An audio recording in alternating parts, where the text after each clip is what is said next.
Entonces, bienvenidos, somos 31, han decaído 8 personas respecto a la clase pasada. Esperemos que no sea por cuestiones de coronavirus, nada por el estilo, y que se mantenga el número de gente. Entonces, lo que quería decirles es que les vuelvo a insistir que cuanto más interactiva sea esta clase, mejor. Entonces no duden en interrumpir para preguntar sobre cualquier cosa que estemos discutiendo. Recuerden que siempre nos pueden contactar por mail, está el foro del campus virtual, así que cuanto más interactuemos, mejor. Y hoy para cambiar, en vez de usar el pizarrón precario que utilicé la clase pasada, preparé slides. Esta clase en particular me parece que se puede llevar mejor con slides. Entonces se los voy a compartir.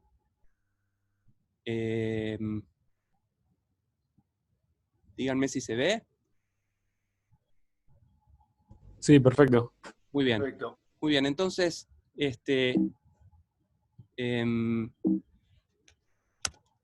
a ver si puedo. Ahí está. Muy bien, entonces, la idea de la clase de hoy es darles la única clase que van a tener en toda la licenciatura respecto de física nuclear. Va a ser solo 1 hora y media de física nuclear más lo que vean en la práctica. Entonces, la idea de hoy es contarles qué cosas de la fenomenología, o sea, de tratar de entender la física nuclear, nos sirve a nosotros en vistas de tratar de entender cuáles son los constituyentes fundamentales de la naturaleza. Recuerden que por constituyentes fundamentales me refiero a aquellas cosas que no pueden ser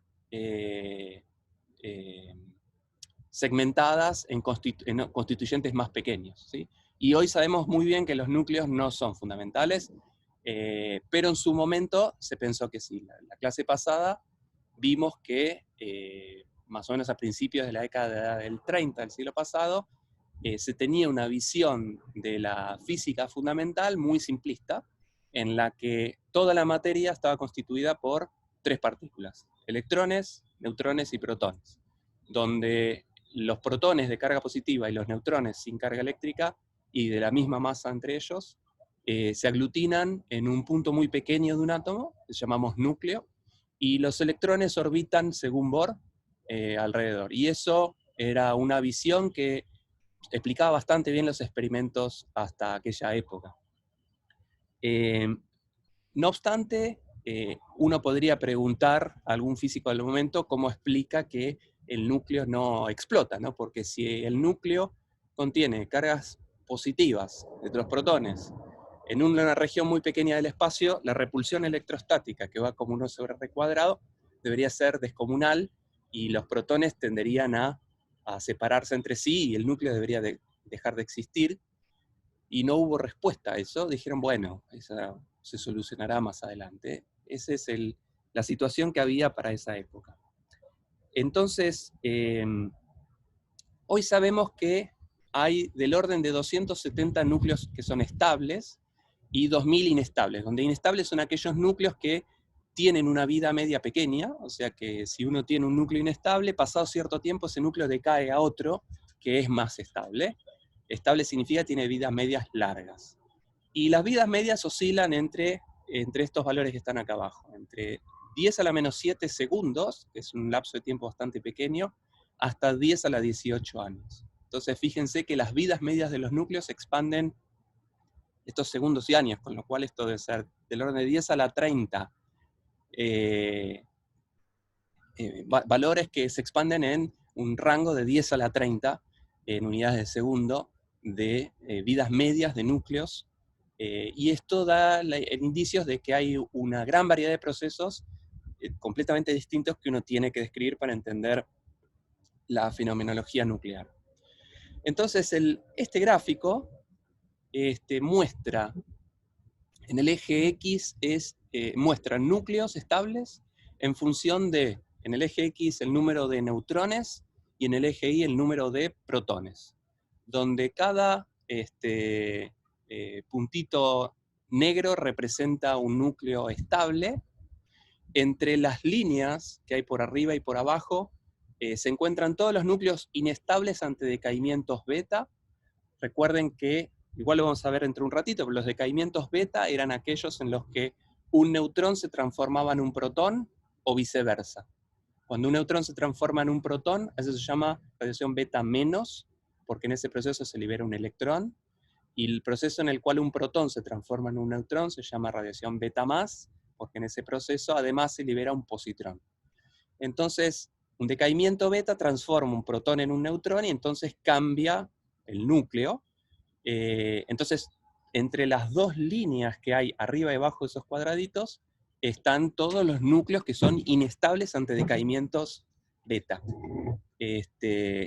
Más allá de esas líneas, ya se encuentran núcleos muy, muy inestables cuya estructura es tal que se fisionan rápidamente. O sea, que ya el núcleo en sí no es que cambie un protón por un neutrón, sino que un cacho del núcleo se fisiona, se parte y se separa del resto. Muy bien, entonces, una cosa que uno observa es que cuando el número de protones, el número de neutrones es bajo, la relación número de protones versus número de neutrones es bastante lineal. Lo ven ahí abajo, cuando el número de protones y neutrones es del orden de 20 o más chico, el crecimiento es lineal. Mientras que cuando el número de protones es grande, esto ya deja de ser lineal y es una especie de curva que crece más rápido para número de neutrones que número de protones.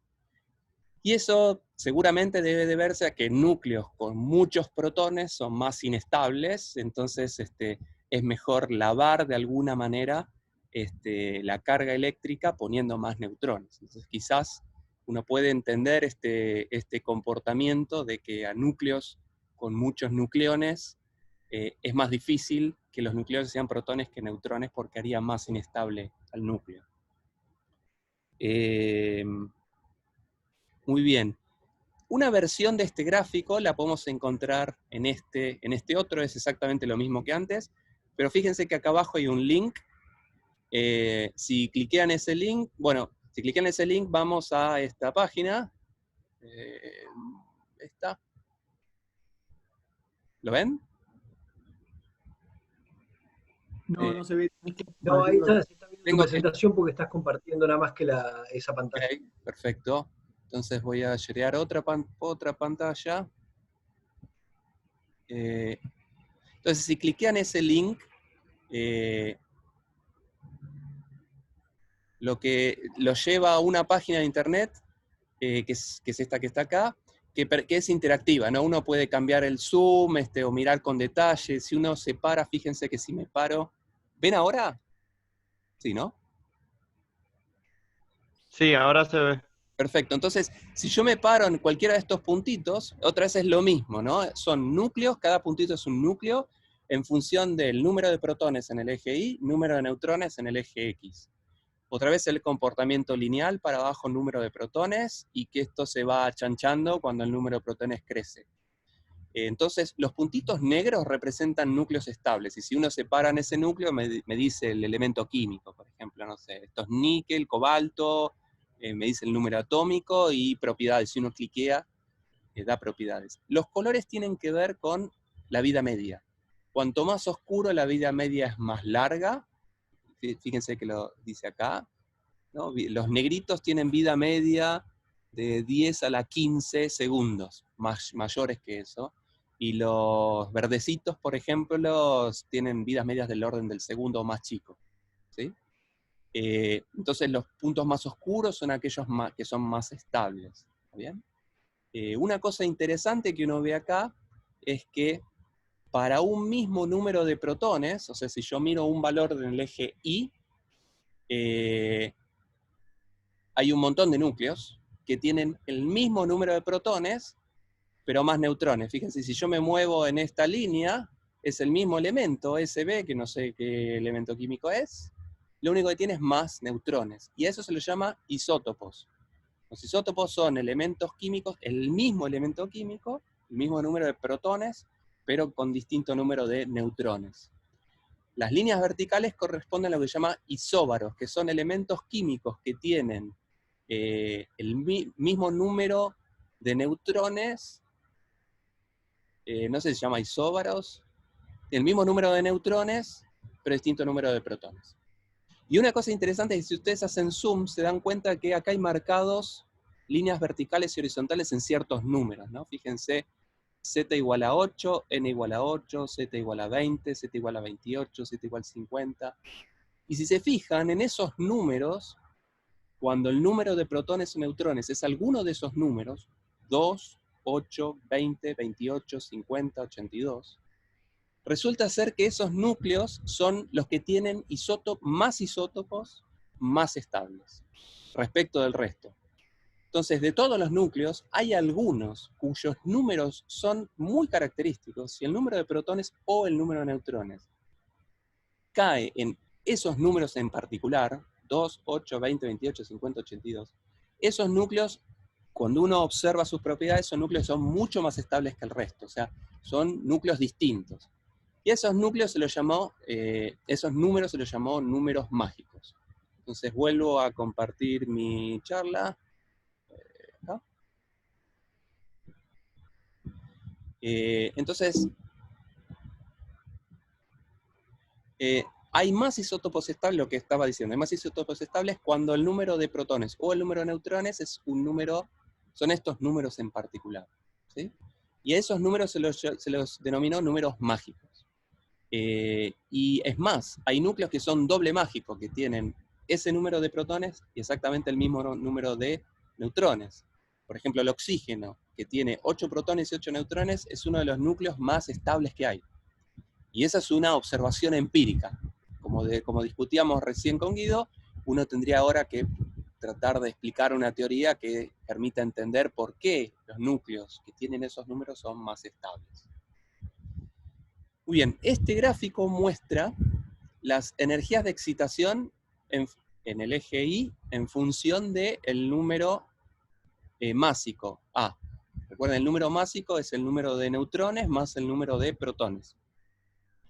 Y esta es la energía de excitación. Energía de excitación significa cuánta energía tengo que entregarle a un núcleo para que cambie de un estado estable a otro estado excitado.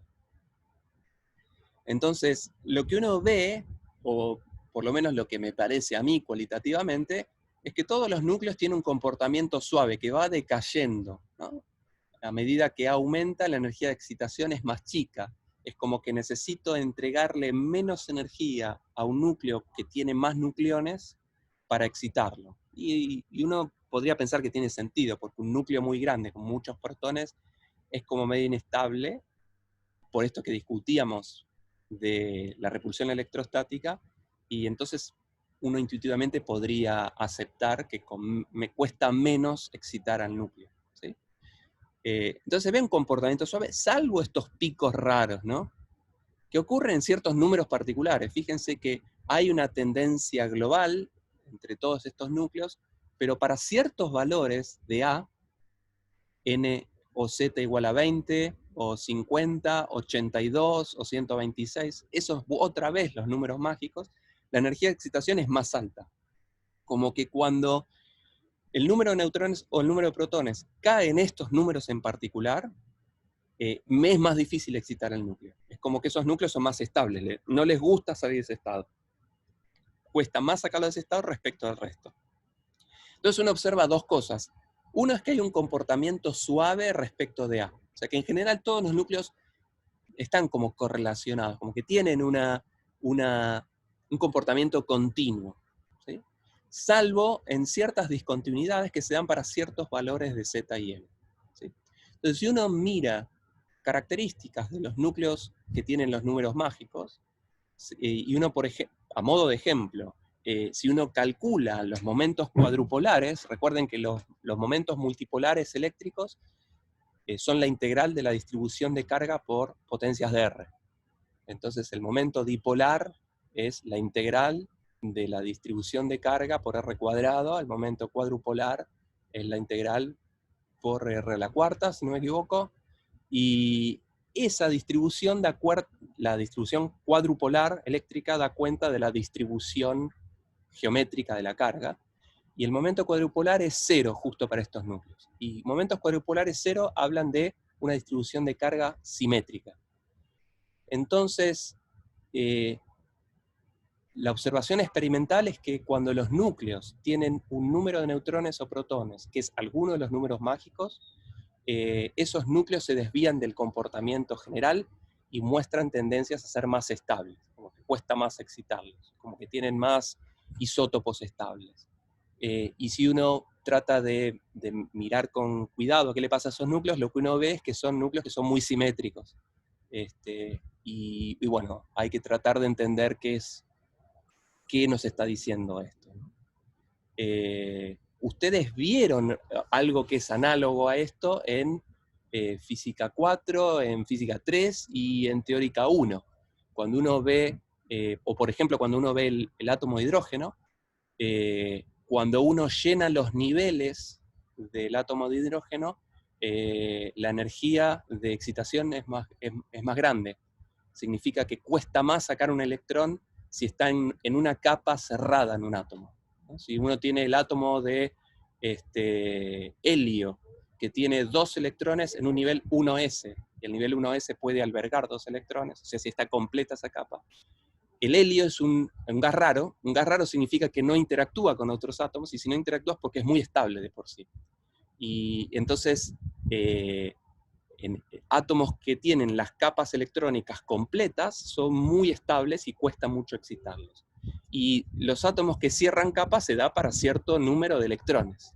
Entonces es como que en la física atómica ustedes ya vieron un ejemplo de números mágicos, por decirlo de alguna manera. ¿Sí? ¿Se entiende hasta acá? ¿Alguna duda? Muy bien, entonces avanzamos. Entonces una cosa que uno podría tratar de ver es buscar regularidades. Y una cosa regularidades entre núcleos. Y una cosa que se comporta con bastante regularidad son las masas nucleares. Entonces lo que vamos a discutir en los próximos 20-30 minutos tiene que ver con construir una, se llama fórmula semiempírica para las masas de los núcleos. Y en función de lo que charlamos hace un rato con Guido, este es un ejemplo de un tipo de teorías, una teoría en la que uno quiere, fórmula semiempírica, lo que me está diciendo es que es, bueno, Fabi ahí nos está haciendo flechas, una fórmula semiempírica, empírico significa que tiene que ver con resultados experimentales, y que sea semiempírica significa que algo de teoría yo voy a meter. Entonces lo que vamos a tratar de hacer es construir una fórmula que describa cuál es la masa nuclear, pero incorporando consideraciones generales. Entonces, lo primero que uno puede proponer para la masa nuclear es que la masa nuclear es el número de protones por la masa de cada protón, Z por MP, más el número de neutrones, que recuerden que A es el número de protones más neutrones. Si le resto el número de protones, A menos Z es el número de neutrones, por la masa de cada neutrón. Entonces esto es la suma de las masas de los constituyentes del núcleo. Esa es la aproximación a orden cero para la masa nuclear. ¿Sí? Ahora yo podría empezar a agregar términos que den cuenta de la física que yo sé que tiene que ocurrir en un núcleo. Entonces, si yo no agrego nada, este núcleo explota por repulsión coulombiana, ¿no? Porque los protones tienen carga eléctrica positiva, se repelen entre sí. Entonces tiene que haber algo más fuerte que la interacción electromagnética que sea atractiva. Atractivo significa que es una fuerza que baja la energía, que la minimiza, que la hace más estable. Entonces podemos agregar un término que dé cuenta de lo que vamos a llamar la fuerza fuerte. La fuerza fuerte, habíamos dicho en la clase pasada, que es una interacción que compite contra la interacción electrostática y que hace que los núcleos sean estables. Entonces es un término, voy a agregar un término que dé cuenta de la fuerza fuerte de la manera más brutal. Lo que habíamos visto en la clase pasada es que la fuerza fuerte, habíamos discutido, es una fuerza de corto alcance, porque en la vida macroscópica la interacción fuerte no la vemos en ningún caso. Entonces la fuerza fuerte parece ser que solo actúa a distancias muy pequeñas, a distancias dentro de un núcleo. Entonces podríamos decir que es una fuerza de muy corto alcance y podríamos modelarlo de la manera más sencilla como que cuanto más nucleones tengo, más fuerza fuerte tengo. Entonces voy a agregar un término, que es este menos AB por A, donde A sub B es una constante. Es una constante, a este lo voy a llamar el término de volumen, ¿sí? Porque pensemos que cada nucleón es una pelotita, entonces, si A es el número de nucleones, protones y neutrones, A representa cuántos nucleones tengo, ¿bien? Entonces, cuanto más nucleones tenga, puedo pensar que más fuerza fuerte tengo. Entonces, esta es la manera más brutal y naif de introducir un modelo de la interacción fuerte. No me atrevo a llamarlo modelo porque es como medio mucho, ¿no? Pero es una manera de decir cuál es mi interpretación a orden cero de cómo sería la fuerza fuerte. Es una fuerza que minimiza la energía porque es atractiva, hace que el núcleo sea estable, entonces por eso le pongo un signo menos. Una constante que tendré que determinar, esto es una fórmula semiempírica, una constante es un parámetro que tendría que ajustar con algún resultado experimental. Es un parámetro a determinar, y A es el número de nucleones. ¿Está bien? ¿Se entiende lo que acabo de decir? Perdón, yo tengo dos preguntas. En primer lugar, no entiendo por qué el término va restando, no entiendo, o sea, cuál es la lógica, porque al haber más fuerza fuerte, no entiendo por qué eso tiene algo que ver con la masa nuclear. Ok. Y después, no entiendo tampoco por qué si la fuerza fuerte es de corto alcance, el hecho de tener más nucleones implica sí o sí más fuerza fuerte. O sea, yo tenía entendido que a mayor cantidad de nucleones es más inestable el núcleo, entonces parecería como que la fuerza fuerte no llega a mantener a todos los nucleones unidos. No sé, tal vez entendí mal. No, entendiste perfecto. Entonces vamos por partes. Uno, el signo. Fíjate que acá yo estoy escribiendo una ecuación para la masa. La masa es análoga a la energía. Entonces, si la fuerza fuerte mantiene estable un núcleo, entonces lo que hace es bajar la energía. Algo es más estable cuando su energía se minimiza. Entonces, Perfecto. si yo agregas un término de fuerza, perfecto, muy bien. Entonces, aclarado eso, lo otro es una cuestión especulativa. Digo, es verdad que cuanto más nucleones tenés, es más inestable el núcleo, pero no es más inestable por la fuerza fuerte, sino es más inestable por otras cosas que tendré que ir agregando. Por ejemplo, la repulsión coulombiana, que todavía no agregué en esta ecuación. Entonces, aquellas cosas que hacen inestable al núcleo no tienen que ver con la fuerza fuerte, tienen que ver con otras cosas que vamos a charlar en unos minutos. ¿Está bien? Entonces, Claro, esto genial. simplemente es decir, bueno, pienso que la fuerza fuerte, cada nucleón me aporta un cachito de fuerza fuerte. Y todo es lo mismo. Es una manera brutal de decir. Es decir, que la fuerza fuerte es indistinguible a la estructura del núcleo. Que si yo agrego un nucleón, ese nucleón me baja la energía, y si agrego otro nucleón, ese nucleón me lo baja en la misma cantidad. Es una cuestión muy naif. Estamos construyendo un modelo, no estoy diciendo que es el mejor modelo, es un modelo. Ya te das cuenta que no es el modelo más sofisticado que uno puede elaborar, pero vamos a ver que funciona bastante bien.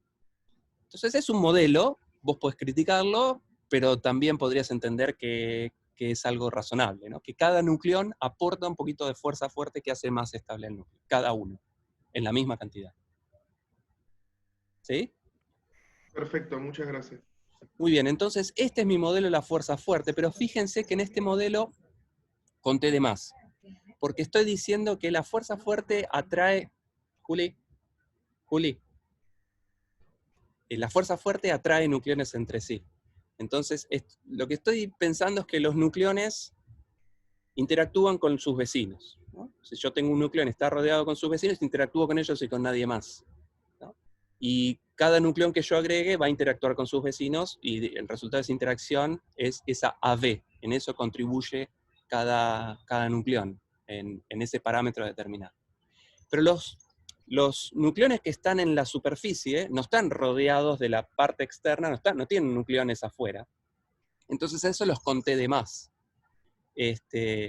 Entonces esto se parece mucho a la fuerza de cohesión de una gota líquida, donde uno propone justamente un modelo igual a este. Por eso a esto se llama fórmula semiempírica o fórmula de la gota líquida para los núcleos.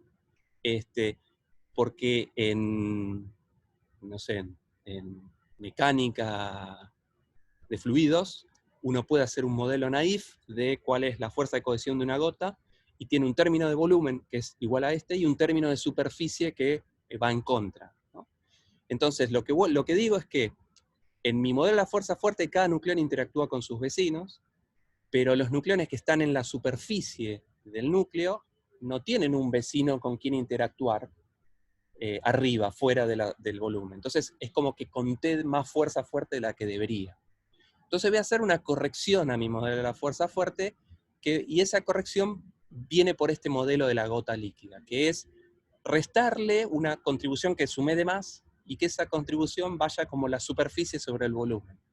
Cuanto más grande sea el núcleo, menos me equivoqué en contar esto, ¿no?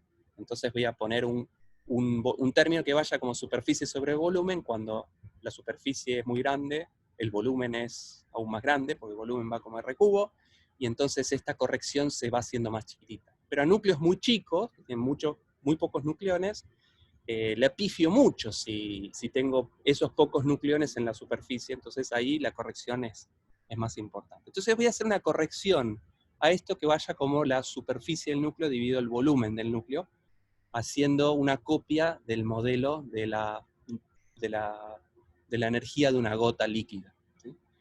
Entonces, si pienso que el núcleo tiene un radio R, ¿sí? 4/3 de pi por R al cubo es el volumen, pero el volumen lo puedo pensar como 4/3 de pi por R0 al cubo, donde R0 es el radio de cada nucleón. Si cada nucleón lo pienso como una pelotita, 4/3 de pi por R0 cubo es el volumen de cada pelotita. Y si el volumen de cada pelotita lo multiplico por A, que es el número de nucleones, eso me da el volumen de todas las pelotitas juntas. Y ese es el volumen de mi núcleo, que es 4pi por R cubo, donde R es el radio del núcleo. Entonces, si se fijan acá, A es proporcional a R al cubo. O sea, el número de nucleones es proporcional al radio del núcleo al cubo. Entonces puedo escribir una relación superficie sobre volumen, escribiendo R cuadrado sobre R cubo en términos de A. Y esa corrección, R cuadrado sobre R cubo en términos de A, me queda un A a la menos 1/3. Entonces, mi modelo de la fuerza fuerte son estos dos términos. Un término que va como una constante por el número de nucleones, y eso lo que me está dando cuenta es que cada nucleón aporta fuerza fuerte, más un término que es proporcional, con una constante a determinar a su vez, que es proporcional a a la menos 1/3, donde a la menos 1/3 es la relación superficie sobre volumen del tamaño del núcleo. ¿Está bien? Acá me acabo de dar cuenta que esta ecuación que acabo de escribir la escribí mal, y este menos del segundo término debería ser un más.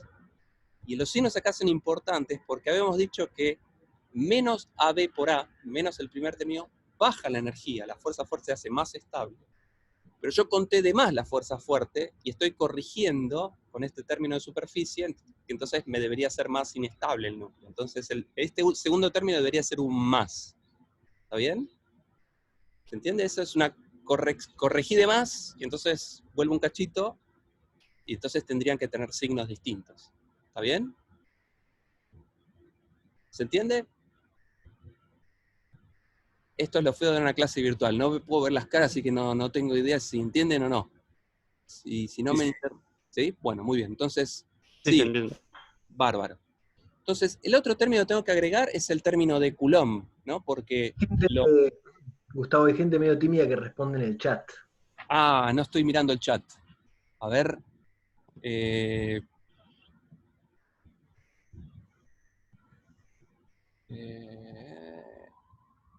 ¿Tengo que dejar de sharear o no puedo ver el chat acá? Chat. Debería estar ahí en el medio, de abajo en el medio. Ok. Está en material adicional de la página, perdón, pensé... bueno, no, no veo ninguna pregunta en el chat, por lo menos no a mí. Sí, no era solo que ahí te responden sí, cuando vos decís se entiende y ponían sí. Ah, ok, perfecto. El argumento es entonces los nucleones que están en la superficie no sienten todas las fuerzas fuertes, exactamente, sienten menos fuerza fuerte porque tienen nucleones de un lado con quien interactuar y no tienen nada del otro lado con quien interactuar. Entonces los nucleones de la superficie sienten menos fuerza fuerte en este modelo. Vuelvo a insistir que no digo nada de cómo es la fuerza fuerte, no estoy diciendo que va como 1/r², ni ninguna forma funcional. Es una visión muy naif. En esta visión naif digo que los nucleones interactúan con otros nucleones. Entonces, los de la superficie tienen menos nucleones con quienes interactuar, ¿sí? ¿Y por qué el A la menos 1/3 si A es como R al cubo? Lo que estoy diciendo es que la corrección superficial va como la superficie sobre el volumen. Entonces va como 1/R. Porque la superficie de la esfera va como R², el volumen de la esfera va como R³. Perfecto, muy bien. Muy bueno el chat, entonces. Muy bien, entonces, continuamos. Ya tenemos nuestra corrección de la fuerza fuerte, y ahora le agrego un término adicional, que es el término de Coulomb. Entonces, este término de Coulomb lo que va a expresar es la repulsión entre los núcleos, entre los protones del núcleo. Entonces, agrego otra vez un factor A por C, A sub C, que es un parámetro a determinar, y la fuerza de Coulomb depende de la cantidad de núcleos que tenga. Entonces puedo pensar que un núcleo interactúa con un protón, interactúa con el resto de los protones. Si tengo Z protones, interactúa con los Z-1 siguientes, y eso lo hacen todos los protones, los Z protones. Entonces este es el producto de carga por carga, y cuánta carga tengo es Z por el resto de los protones. Entonces el numerador da cuenta de Q por Q, y la energía de Coulomb va como 1/R, y R habíamos visto que es A a la 1/3. Entonces fíjense que este término es, de alguna manera, Q² sobre R. ¿Sí? Y cuántas veces lo sumo o lo multiplico tiene que ver con, es la carga total de todos los protones que interactúan con los Z-1 restantes. ¿Sí? Entonces este término le pongo un signo más, porque estoy diciendo que aumenta la energía, pues lo hace más inestable. Si yo le voy aumentando la energía al núcleo, lo estoy haciendo más inestable. Por eso es que pongo un signo positivo. ¿Sí? Muy bien, entonces este término es el término que da cuenta de la energía de Coulomb. ¿Está bien? Muy bien. Voy a agregar dos términos más que son un poco más esotéricos. A ver, acá hay una duda en el chat. Me queda la duda por qué la corrección es como superficie sobre volumen. Entonces, este término AS por A a la menos 1/3, que yo llamé el término de superficie, va como superficie sobre volumen por analogía a cómo es la energía de una gota líquida. Y si uno piensa un fluido continuo, cuánta energía tiene, hay un término de volumen, y hay un término que corrige el hecho de que cuando llego a la frontera estoy contando de más, porque no tengo con quién interactuar, y ese término va como superficie sobre volumen, por analogía con mecánica de fluidos. Entonces, perfecto. Muy bien. Entonces, ahora voy a agregar otros dos términos más, que tienen que ver con el carácter cuántico de estas partículas, porque lo único que di cuenta es simplemente de las masas, los constituyentes del núcleo, de un modelo muy, muy naif de la interacción fuerte, la repulsión coulombiana, pero ahora pienso que los neutrones y los protones son fermiones, entonces pienso que son partículas cuánticas y puedo hacer alguna corrección puedo dar cuenta de que siendo fermiones, por ahí contribuyen a la masa de los núcleos. Entonces, supongamos que tengo 10 nucleones, ¿está bien? O sea, tengo 10 entre protones más neutrones. Pero fíjense que en el grafiquito de la izquierda, lo que trato de mostrar ahí son niveles de energía, ¿sí? Niveles de energía del más bajo, del estado fundamental hacia arriba, para protones, en el de más de la izquierda, y al lado el de neutrones. ¿Sí? Entonces, en las líneas horizontales que están a la izquierda, lo que tengo es el espectro de niveles de los protones y de los neutrones. En el medio tengo otra configuración, donde tengo los mismos niveles de energía, pero tengo distinto número de neutrones y protones, y acá pongo 3 casos. El caso de más a la izquierda es cuando tengo, por ejemplo, 8 protones y 2 neutrones. El caso del medio es cuando tengo 2 protones y 8 neutrones. Y el caso de más de la derecha es cuando tengo el mismo número de protones y neutrones, 5 y 5. Pero son núcleos que tienen la misma cantidad de nucleones, 10 en todos casos.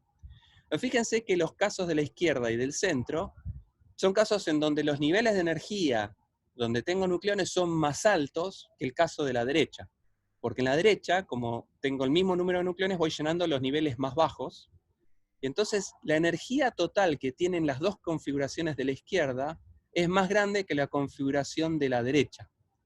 Entonces, siendo fermiones, si yo distribuyo el número de neutrones y protones para el mismo número total de nucleones, importa la asimetría entre el número de protones y neutrones. Cuando el número de protones y neutrones es muy asimétrico, que son los dos casos de la izquierda, alcanzo niveles de energía más altos, y niveles de energía más altos son niveles, es más energía, es más inestable. Mientras que si la asimetría entre el número de protones y neutrones es 0, o sea, si tengo el mismo número de neutrones y protones, es la configuración de energía más baja. ¿Está bien? Entonces voy a agregar un término que dé cuenta de esto, de que cuando el número de protones y neutrones es muy asimétrico, el núcleo es más inestable. Cuando el número de neutrones y protones es el mismo, ese núcleo es más estable. ¿Está bien? Ese término es este que acabo de escribir al final de esta ecuación, ¿no? Es este, lo voy a llamar A sub A para dar cuenta de un término de asimetría, ¿sí? Z menos, A menos Z es el número de neutrones, entonces esto es protones menos neutrones, y bueno, con una cierta forma funcional al cuadrado dividido A, y esto viene a ser una cuenta de estructura 3 que nosotros no hacemos acá. Si uno hace un modelo, perdón, estructura 2, si uno hace un modelo de Fermi con esta estructura de niveles, la contribución a la energía en función de Z y de A tiene esta forma funcional.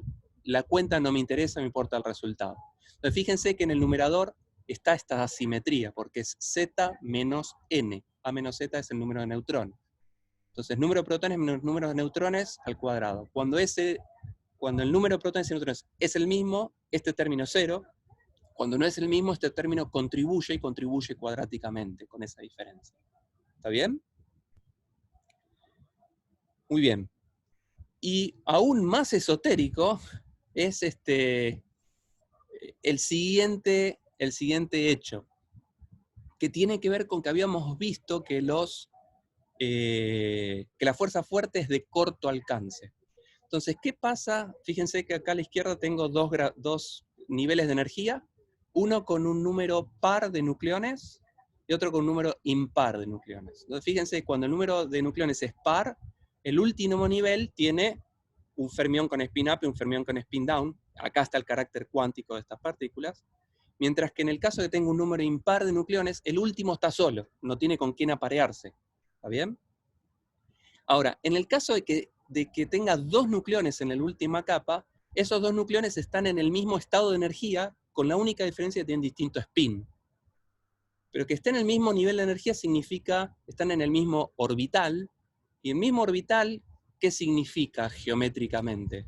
Es la misma región del espacio, ¿no? Un orbital es una región del espacio donde es probable encontrar una partícula. Entonces, si dos fermiones están en el último orbital, con diferencia de spin nada más, ocupan la misma región del espacio. Entonces, si ocupan la misma región del espacio y las fuerzas fuertes de corto alcance, tienen mucha chance de interactuar fuertemente, y si interactúan fuertemente, bajan la energía, porque la fuerza fuerte minimiza la energía. En contraposición al caso de que tenga un nucleón que no esté apareado, un nucleón solo, no tiene otro nucleón en ese mismo nivel con quien enterarse y compartir ese espacio, y de compartir ese espacio interactuar fuertemente y bajar la energía. Entonces, este hecho, esta observación de que siendo fermiones y que la fuerza fuerte es de corto alcance, entonces, si tengo dos nucleones en un nivel, con spin up y con spin down, o uno solo hace la diferencia, porque en un caso interactúan más fuertemente y bajan la energía, y en el otro no, puedo dar cuenta de ello. ¿Está bien? Entonces, acá vamos a hacer la disquisición de si A es par o A es impar. Si A es par, puede ser que tanto el número de protones como el número de neutrones sean los dos pares, la suma de dos números pares es par, o que el número de protones y el número de neutrones sean los dos impares. Entonces, si los dos son pares o los dos son impares, la suma da un número par. Y si los dos son pares, es el caso que puse a la izquierda, bajan la energía. Entonces voy a decir que si el número de protones y el número de neutrones son pares, entonces los protones y los neutrones, los últimos dos, están apareados, interactúan fuertemente y bajan la energía. Si el número de protones y el número de neutrones, los dos son impares, los dos tienen uno en el último nivel que no tienen con qué aparearse, y eso es más inestable. Entonces voy a decir que aumenta la energía en un cierto valor. Entonces acá puse que cuando Z y N son pares, baja la energía en un cierto valor delta, menos delta. Si los dos son impares, aumenta la energía en un más delta. ¿Sí? Y si A es impar, si el número de nucleones es impar, es porque el número de neutrones es impar y el de protones par, o viceversa. Y en ese caso digo que, bueno, el que es par está pareado y baja la energía, y el otro no está pareado, la sube, y digo que, bueno, quedan igual, quedan empatados. Entonces, en definitiva, voy a agregar un último término que vaya como más delta al final, donde delta vale más delta si Z y N son los dos impares, menos delta si son pares, y 0 si son uno par y el otro impar. Y con eso doy cuenta de este hecho de que las fuerzas fuertes de corto alcance, y que si dos nucleones son fermiones, están en el último nivel, comparten el mismo espacio geométrico. ¿Se entiende? Es una corrección bastante esotérica, pero uno puede dar cuenta de ello. Es más, esto se puede medir, y es lo que está medido acá en este gráfico de abajo, ¿no? Esto es la medición de ese delta en función del número de nucleones, en función del número de neutrones, perdón. ¿Sí? Entonces, en función del número de neutrones, el comportamiento tiene esta forma funcional. Estos son resultados empíricos, y uno puede hacer un ajuste a estos valores, y tiene un comportamiento que va como la raíz cuadrada de A. ¿Sí? Entonces ese delta depende del número de nucleones, del número de neutrones, del número de nucleones que uno tenga, y va como la raíz de A. ¿Está bien? Esa es una observación empírica. Bueno, acá se acaba todo lo que se me ocurre, o lo que se le ocurrió a alguien en su momento, de una fórmula semiempírica. Semiempírica en el sentido que yo estoy proponiendo que existe la interacción de Coulomb, un modelo para la fuerza fuerte, y considerar cosas por el hecho de que los nucleones son fermiones. Todo eso está contemplado en esta ecuación. Y esta ecuación depende de A y de Z. Solo depende de A y de Z, y de estos parámetros A sub B, A sub S, A sub C, A sub A, que tengo que medir experimentalmente. ¿Sí? Entonces, lo que uno quisiese hacer ahora es medir la masa experimentalmente de núcleos en función de A y Z, y fitear esos valores para determinar cuáles son los valores de estas constantes A que puse en esta ecuación. Y eso es ajustar una fórmula semiempírica. ¿Sí? Entonces, uno puede definir lo que se llama binding energy, o energía de ligadura, que es algo que vieron ustedes en física atómica también, o en física 4. Entonces voy a definir la energía de ligadura como la masa nuclear, M, es la ecuación que escribí recién, menos la masa de los constituyentes, menos la masa de los protones, menos la masa de los neutrones. Si yo a la masa de todo el núcleo le quito la masa de esos constituyentes, lo que me queda es interacciones, es energía de ligadura, eso lo llamo energía de ligadura. Entonces lo que se grafica en este plot es la energía de ligadura B, dividido el número por nucleón. ¿Cuánto es la energía de ligadura por cada nucleón? Dividido A, en función de A. Entonces es qué energía de ligadura aporta cada nucleón en función de cuántos nucleones tiene un núcleo. Donde los puntos negros llenos corresponden, donde los círculos blancos abiertos corresponden a resultados experimentales. Alguien midió la energía de ligadura por nucleón en función del número de nucleones, y esos son estos circulitos blancos. Y los puntos negros son el fit a esos puntos. ¿Con qué fórmula? Con la fórmula que escribí en el slide anterior. En el slide anterior teníamos una ecuación de la cual yo puedo extraer, si los dos primeros términos de esta ecuación los paso a la derecha, lo que me queda es la binding energy, que depende de estas constantes, A sub B, A sub S, A sub C y A sub A. Si ustedes ajustan esos parámetros, ¿cuáles son los valores de esos parámetros que mejor describen a los resultados experimentales? Eso es lo que está graficado con los puntitos negros en este gráfico. Entonces, lo que uno ve de entrada es que esta fórmula semiempírica, por más tosca que les pueda parecer, describe muy bien los resultados experimentales, ¿no? Porque hay muy buen agreement entre los puntos negros y los círculos abiertos. Salvo quizás en algunas desviaciones, ¿no? Hay lugares de estas curvas donde no se describen bien, y si se fijan cuál es el número de protones y neutrones para el cual pasa eso, son justo los números mágicos. Entonces, la conclusión sería que esta fórmula semiempírica describe bastante bien la binding energy de los nucleones, excepto quizás con desviaciones en los números mágicos que ya sabemos que son problemáticos. ¿Está bien? Y de eso queremos dar cuenta después. Otra cosa importante de destacar es que, fíjense que esta es la binding energy en el eje Y en función del número de nucleones, y esto está en unidades de megaelectronvolts en el eje Y. Y si se fijan, los valores van de 7,4 a 8,8. O sea que la diferencia de binding energy entre todos los núcleos es del orden de 1 MeV como mucho. Y les pregunto, ¿les parece que 1 megaelectronvolt es mucho es una energía muy grande para un núcleo? La pregunta es, ¿1 megaelectronvolt es una energía grande o chica relativa a la energía de los núcleos? ¿Hay alguien vivo ahí? Es muy chica. Muy chica, exactamente, chica. ¿Por qué chica? La masa del electrón no es medio MeV. La masa del electrón, sí, pero estamos hablando de núcleos, y en el núcleo no hay electrones. En el núcleo La de los neutrones es más o menos 1000. Exactamente, la de los neutrones y los protones es del orden de 1000 MeV.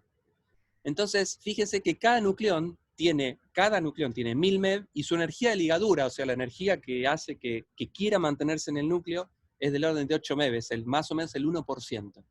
La energía de ligadura es más o menos el 1% de la masa del propio nucleón. Eso es una cosa interesante.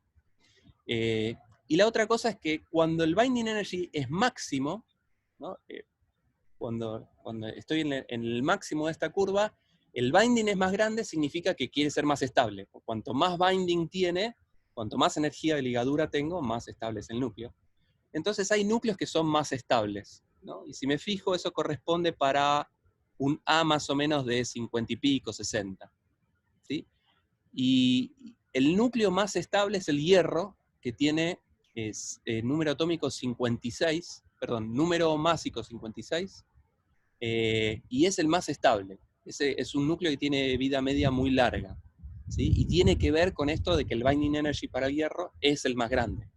Entonces, si tuviese un núcleo por acá, le gustaría, si se transformase en otros núcleos, se transformaría de modo tal de llegar al que es más estable. Una vez que llegó al núcleo más estable, le gustaría quedarse ahí, porque cualquier otra transformación lo haría inestable. ¿Sí? Es una cosa interesante destacar. Y que sea más estable, lo que está diciendo es que es el más abundante, porque si los núcleos se transforman, si decaen de alguna manera en otros núcleos, pasado cierto tiempo, todos los núcleos les gustaría estar en aquel que tiene el binding energy más grande, porque ese es el más estable. Entonces el más estable sería de alguna manera el más abundante. Entonces en el gráfico siguiente, lo que se muestra es la abundancia en función del número atómico, el número másico. ¿Sí? Entonces esto dice, ¿cuán probable es encontrar un núcleo con un cierto número de nucleones relativo al resto? ¿Sí? Fíjense que el hierro es el más abundante de todos. Y esto está en escala logarítmica. Fíjense que en el eje Y está en escala logarítmica, 10 a la 6, 10 a la 5. O sea, órdenes de magnitud más abundante el hierro que cualquier otro, que el resto de los núcleos. Y los núcleos que también tienen picos en esta distribución pico significa que son más abundantes, son siempre los que tienen los números mágicos. Es como que los núcleos que tienen números mágicos son los más abundantes, son los más estables, son los que no se describen tan bien con un modelo continuo, como es el de la fórmula semiempírica, y bueno, eso, habría que tratar de agregar a nuestra descripción de los núcleos algo que dé cuenta de por qué pasa algo raro con estos números mágicos. ¿Está bien? Antes de pasar a otra cosa, uno puede ver la importancia relativa de cada término de nuestra fórmula semiempírica. Recuerden que la fórmula semiempírica tiene un término de volumen, un término de superficie, un término que da cuenta de la interacción de Coulomb, y dos términos cuánticos que dan cuenta del hecho de que, estadístico de que son fermiones, y del hecho de que si los nucleones ocupan el último orbital, tienen más chance de interactuar fuertemente y bajan la energía. Entonces esto lo que muestra es el binding energy en el eje Y en función del A, en función del número másico, para núcleos con el mismo Z. Entonces si agarro isótopos de un elemento químico, o sea, todos los núcleos con el mismo Z, pero con distinto A, o sea, con distinto número de neutrones. Y grafico cuál es la contribución de cada término. Entonces, fíjense que el término volumen es constante. Esto está bien porque es binding energy por nucleón. Entonces, si yo incremento A, el binding energy por nucleón no aumenta, porque aumento A, pero estoy dividiendo por A en el binding energy. ¿Está bien? Entonces es constante en función de A.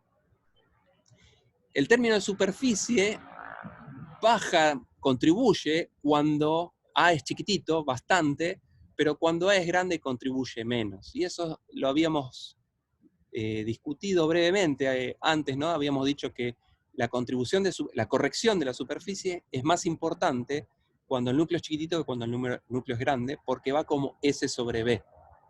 ¿Sí? Y entonces S sobre B cambia mucho cuando el volumen es chico, cambia mucho menos cuando el núcleo es muy grande. Después está el término de Coulomb, que baja un cacho el binding energy, y fíjense que tengo arriba la contribución de volumen y todo lo demás me va quitando binding energy, ¿no?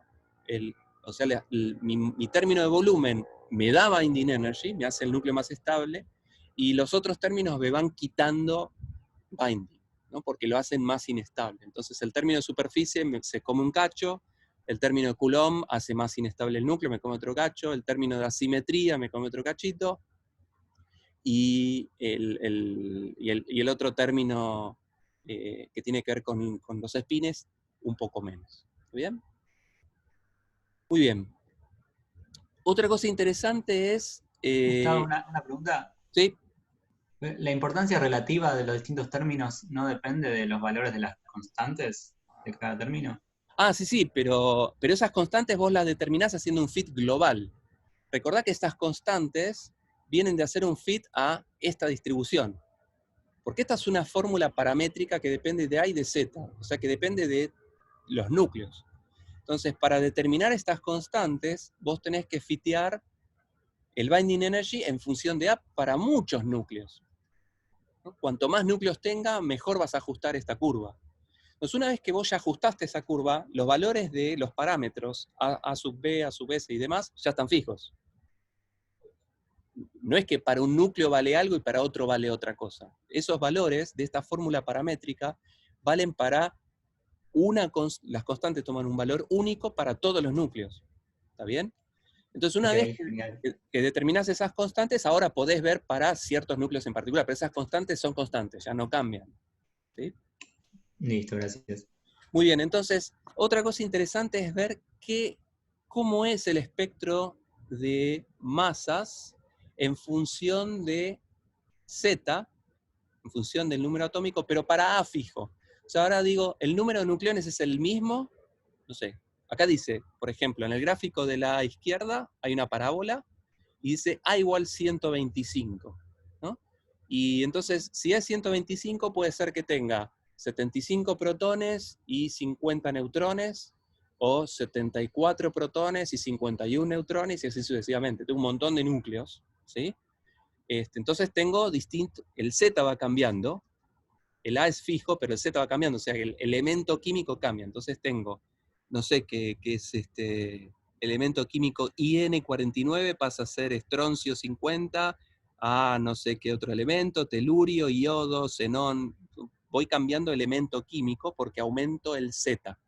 ¿Bien? El A es fijo, pierdo neutrones, gano protones, y tengo una curva así.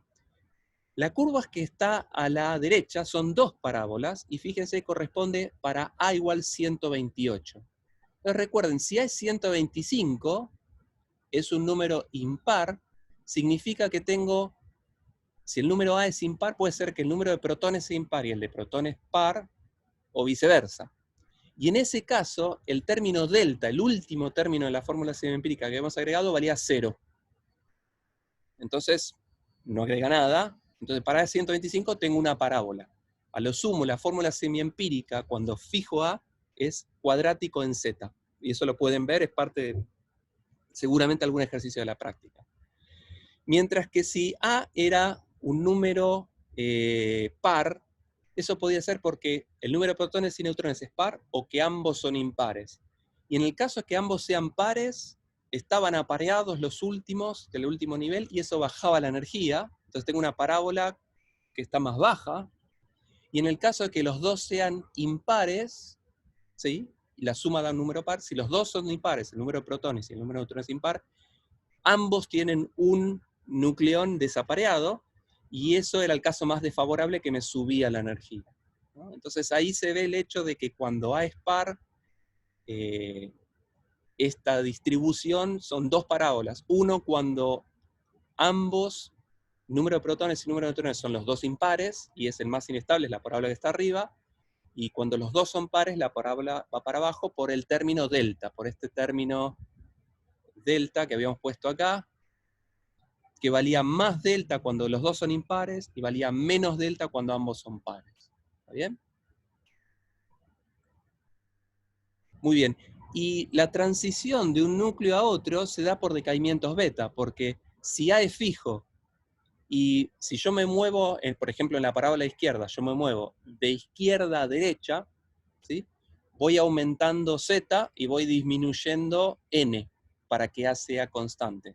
Si me muevo un pasito del núcleo del primero, que tiene 49 protones, al siguiente que tiene 50, entonces ese núcleo tiene 50 protones, pero tiene un neutrón menos para mantener la constante. Entonces lo que está ocurriendo ahí es que un neutrón se transforma en un protón. Entonces, para ir hacia la derecha, en el gráfico este, cambié de un neutrón a un protón. Y de un neutrón a un protón es el decaimiento beta menos. Fíjense ahí, lo escribí a la derecha. El decaimiento beta menos, un neutrón se transforma en un protón, emite un electrón, que es la radiación beta menos, y un antineutrino. Entonces, irse hacia la derecha en estas curvas es decaimiento beta menos, y en contraposición, ir hacia la izquierda es beta más. ¿Sí? Porque ir hacia la izquierda es que un protón se transforma en un neutrón. ¿Sí? Entonces, los decaimientos beta conectan a estas transiciones de uno a otro. Y fíjense que hay núcleos, para un A fijo, hay núcleos que son más estables. ¿Sí? Existe algún Z, dado A, existe un Z que minimiza la energía. Todas estas son cosas que les estoy proponiendo a sus auxiliares que les pueden hacer un lindo problema de parcial, ¿no? Y hay problemas en la guía respecto de esto, me imagino, son algunas de las cosas que uno podría sacarle jugo a la fórmula semiempírica. Y estas son cosas que la fórmula semiempírica tiene un cierto poder de predicción una vez medidas esas constantes, y uno puede ir y medir estas cosas. ¿Sí? Muy bien. De lo que no hablamos mucho, lo que sí nombramos pero no explicamos nada, es lo de los números mágicos. ¿Sí? Entonces, la fórmula semiempírica describe razonablemente bien el comportamiento de todos los núcleos de manera global. ¿Sí?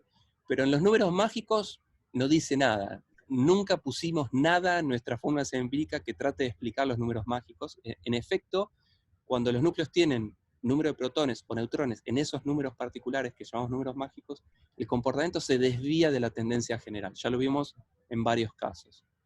Entonces, ya también les había comentado antes que hay una semejanza con algo que ustedes ya vieron, que es la de la física atómica, ¿no?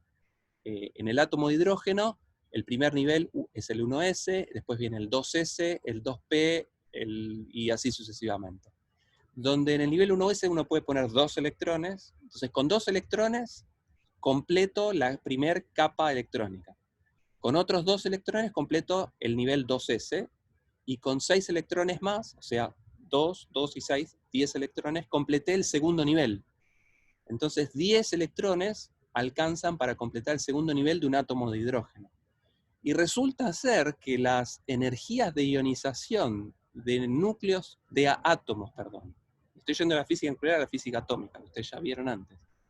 Las energías de ionización de átomos con esos números particulares que cierran capas del átomo de hidrógeno son más altas. O sea que los átomos con número de electrones, esos números en particulares, son más estables. Eso es una observación empírica.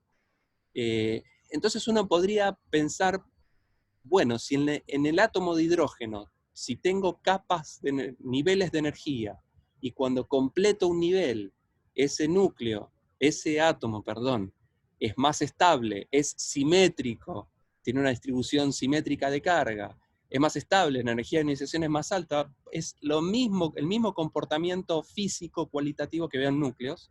Entonces podría proponer un modelo cuántico como el del átomo de hidrógeno, pero para un núcleo.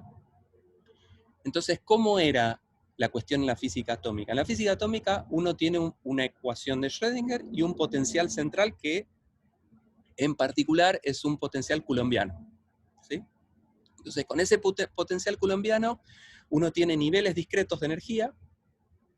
El número cuántico de impulso angular es un buen número para describir la energía de estos niveles, y da cuenta de que cuando esos niveles se cierran, experimentalmente uno observa que esos átomos son más estables.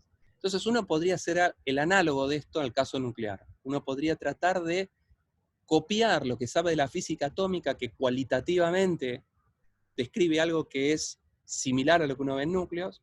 Entonces voy a copiar ese modelo. Entonces lo que tengo que hacer es proponer cuál es el potencial central, ¿no? Entonces, para tener esta estructura de niveles, como en la física atómica, tengo que proponer un potencial central. Por supuesto, este potencial central no es coulombiano, ni mucho menos, y es el modelo de la interacción fuerte, de alguna manera.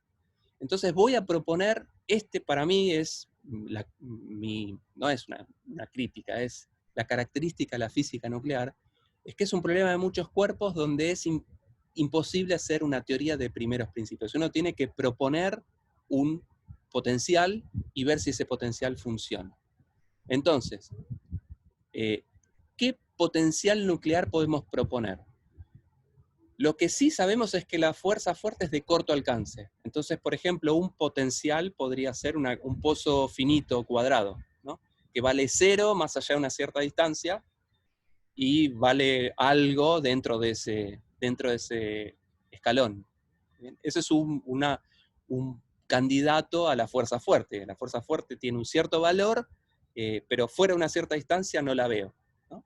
O podría ser un oscilador armónico, ¿no? Que cuando X es muy grande, o sea, una cierta distancia, ya el potencial es infinito y es como que una partícula no puede escapar, ¿no? Entonces uno puede proponer distintos potenciales centrales. Un potencial central es lo que me da esta estructura de niveles. Por ejemplo, esto a modo de ejemplo, en el caso de un oscilador armónico tridimensional, o sea, si el potencial fuese como R cuadrado, uno tiene niveles, el nivel 0, el nivel 1, el nivel 2, al que puede llegar con cierta combinación de números cuánticos, ¿no? Del número cuántico principal y el orbital, combinaciones de esto me dan los niveles de energía.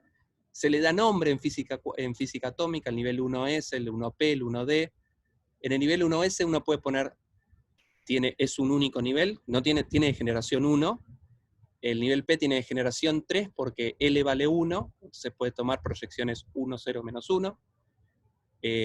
Si L vale 2, lo llamamos D, y eso puede tomar 5 valores, 2 con proyecciones de L, Z, 2, 1, 0, menos 1, menos 2.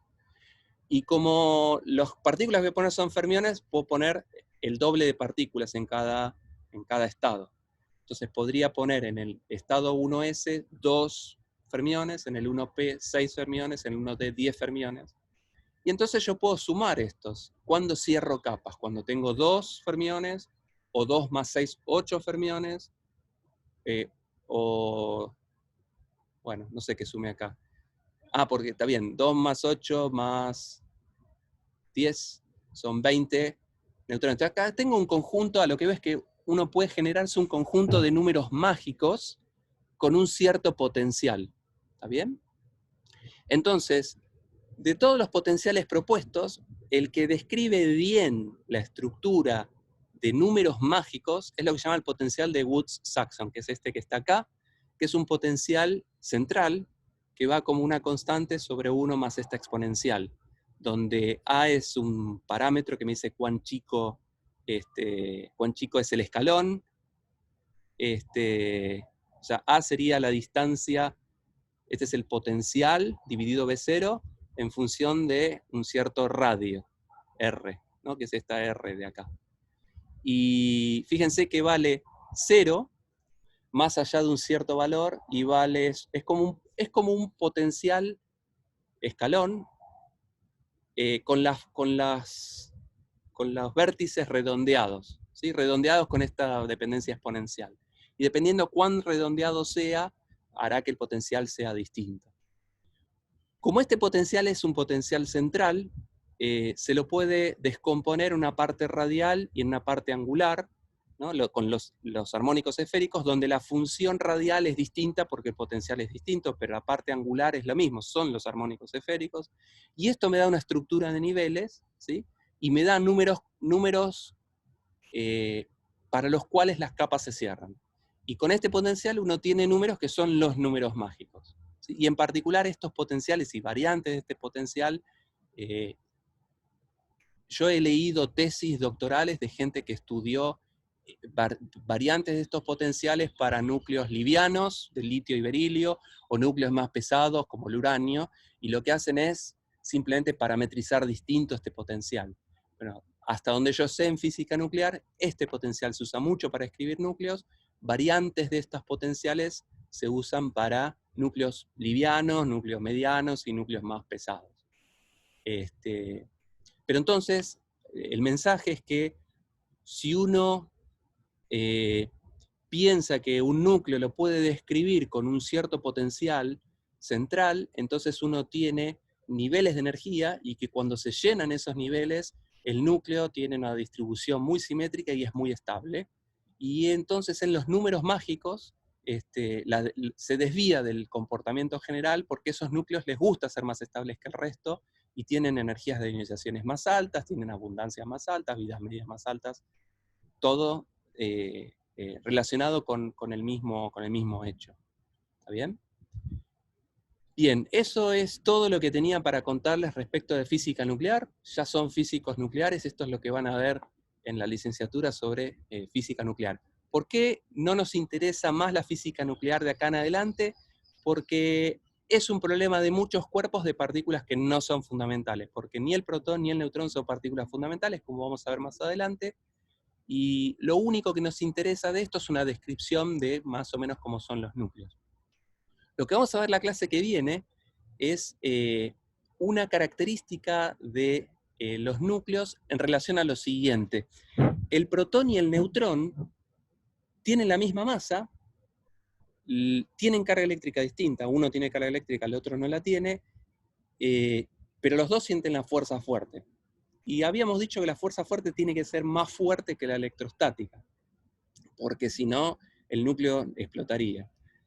Entonces, si desprecio la interacción electrostática a orden cero, no tendría diferencia entre protón y neutrón, porque la diferencia entre protón y neutrón es la carga eléctrica, y si digo que la interacción eléctrica es despreciable frente a la fuerza fuerte, entonces, relativo a la fuerza fuerte no puedo distinguir entre protón y neutrón.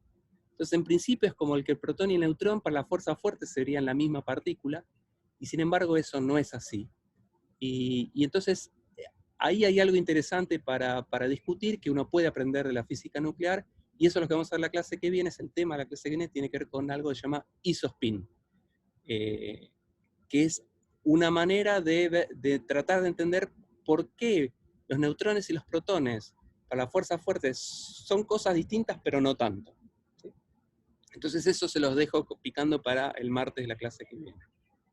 Entonces con esto termina la parte de física nuclear que pensábamos discutir, Entonces nos quedan 10 minutos o 13 minutos antes de ir a la práctica, así que si tienen alguna pregunta, pero esa importancia relativa no depende de los valores de las constantes.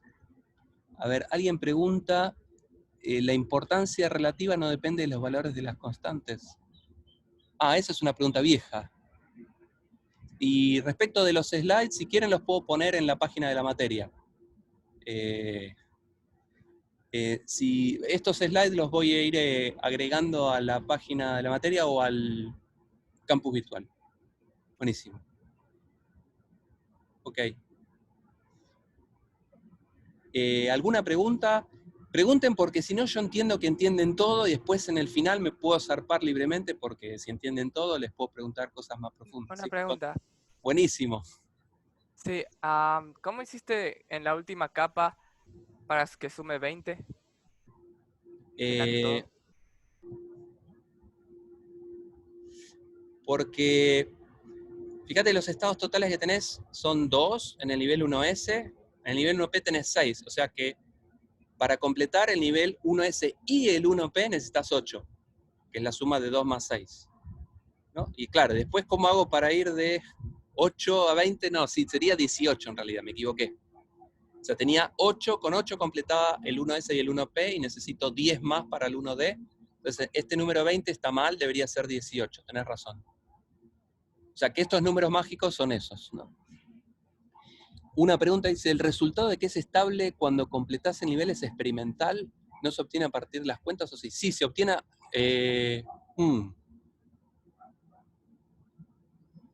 yo no hice nunca una cuenta de este estilo, así que la respuesta de si se obtienen las cuentas no te la puedo dar, pero por analogía con la física atómica, si ustedes calculan para el átomo de hidrógeno cuál es la energía cuando uno tiene, por ejemplo, 8 electrones y los tiene en niveles, claro, ¿cuál es la energía de ionización cuando uno tiene 8 electrones o 9 electrones? O sea, cuando completé el nivel 1S y el 1P, o tengo un electrón adicional, la energía de ionización cuando tengo la capa cerrada es más grande que cuando no la tengo. Y eso sale de las cuentas. Entonces, la respuesta a la pregunta de si el resultado de que es estable cuando completo nivel es experimental o no, no. Bueno, sí, porque lo mido, pero además es lo que el modelo predice. ¿Sí? Si uno calcula, dado el potencial de Woods-Saxon o el potencial de Coulomb, cuál es la energía cuando se completa un nivel o cuando tengo partículas fuera de capa cerrada. Cuando tengo las capas cerradas, la energía de ionización es más alta. O sea, esos núcleos son estables. Eso se deduce, perfecto, experimental y teóricamente. Muy bien. ¿Alguna otra pregunta? Bueno, entonces, sí. Quería preguntar algo como, o sea, una cuestión de cuando vamos armando la fórmula de la masa de los núcleos, nosotros estamos incorporando estos términos que tienen que ver con, ¿cómo se dice? Con la fuerza fuerte o con la interacción colombiana, pero digo, eso de alguna manera son fuerzas. Lo vamos metiendo en la masa porque de alguna manera estamos vinculando masa con energía o... Sí, sí, sí. Fíjate que el término de Coulomb yo lo escribí como Q cuadrado sobre R, lo puse en términos de energía, ¿no? De potencial. O sea, yo hablo de fuerzas, pero lo escribo como potenciales, porque son energía, ¿no? Estoy comparando todas cosas que son masas. Claro, perfecto. Gracias. Claro, entonces, muy bien la pregunta, porque lo que tenga que ver con el modelo de la fuerza fuerte, que tiene que ver con la gota, con la analogía con la gota líquida, es la energía de una gota y no la fuerza de una gota. O sea, en mecánica de fluidos, en algún momento, yo debo haber hecho hace 30 años esta cuenta de cuál es la energía de una gota con un modelo de un fluido continuo, y la expresión debería ser esta. Una cosa sobre la fórmula. La busqué en Wikipedia y el término de superficie iba como a la 2/3, o sea, sí iba como la superficie. Ok. De hecho, en el gráfico que pusiste donde mostraba la energía efectiva de cada término, Sí. estaba todo dividido por A y aparecía A a la menos un tercio, pero porque está todo dividido por A. Ah, ok. Entonces sí, me equivoqué. Bueno, no sé, tendría que meditarlo. Si está en Wikipedia, y me debo haber equivocado yo. Se queda como la superficie. Déjamelo ver. Déjamelo ver.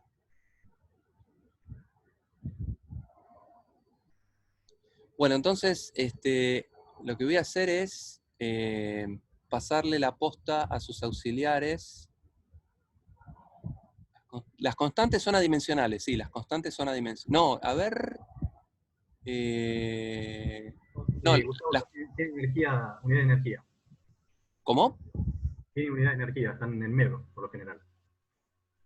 Sí, claro, claro, exactamente, porque fíjense que estas formas funcionales dependen de A, que es un número adimensional, y de Z, que es otro número adimensional, y delta, que iba como la raíz de A, que es adimensional. Entonces, las constantes estas tienen unidades de energía, no son adimensionales. Todas tienen unidades de energía. Buenísimo. Bueno, Matías, te voy entonces a... Vos sos el Gustavo, host ahora. aparezco como co-host. No sé si por ahí no tenés que hacer nada, quizás. Bueno, ¿vos estás como co-host? A ver, yo te... Sí, dice ahí. Ok. Buenísimo. Por las dudas, si querés, por si se corta o algo, si me querés pasar. Ahí te pasé. Por algún motivo te pasé a vos y no a Matías Leoni, pero bueno. No, déjame que bueno, yo después se lo paso. Dale, dale. Entonces, ustedes, ahora yo me puedo retirar y ustedes están a cargo del aula virtual. Sí, diría de hacer una pausa si quieren de 10 minutos a los alumnos. Sí, si no, 15, volviendo- nos juntamos menos 20, ¿te parece? ¿Cómo? Nos juntamos menos 20 de vuelta, 15 minutos, ¿te Dale, parece? dale, menos 20, seguimos acá. Ah, pará. Antes que nada, volveme a ser host porque tengo que parar el video. Espero que no se haya cortado. Ok, pará. Ah,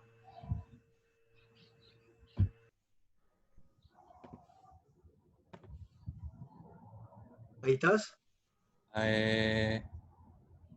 ver. Sí, a ver, entonces si... Debería dejar de sharear. Por algún motivo. Stop share. Ahí Y está.